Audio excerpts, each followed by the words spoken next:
When I started seeing things in my newsfeed about Ebola, I thought that it was kind of silly and stopped thinking about it. And then I realized that people were actually getting a little upset and worked up.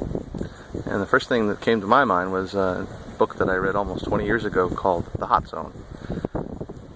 In that book, not a whole lot happened. Some people in Africa died, and as I recall, they brought some monkeys over and whatever they were and put them in a laboratory, and then the virus got out to other monkeys, and they had to sterilize the whole thing. And I was waiting for the payoff at the end, seeing what happened, what the big thing to worry about was, like you would with a fiction book. But since it was nonfiction, there wasn't really a payoff. It just kind of petered out at the end with a sense of foreboding.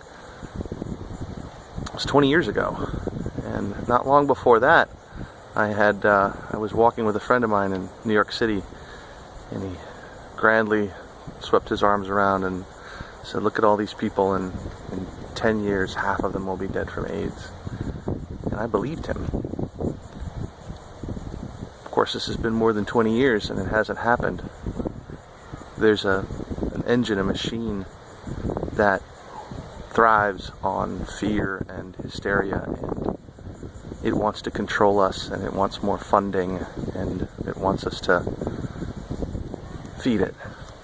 And even if you just feed it with clicks on silly web pages that hype this sort of thing, and even if you just feed it by telling your friends that they should worry, you're making yourself more important, I guess, getting more attention, which is what insecure people want, shallow attention for whatever reason. But you're really not making anything better, you're making things worse. And you got to stop thinking like a primitive person, or not thinking at all. You got to stop and think and realize that your chances of dying from SARS or chicken flu or this one or AIDS are very, very small. And if you take any precautions at all, they're almost definitely statistically insignificant. There's so many more things to worry about, and so many more things to die of, and so much more better use you could put for your time and effort and passion than getting upset about nothing at all. Don't let them beat you. Don't let them make you into a primitive, stupid person. Stop. Think.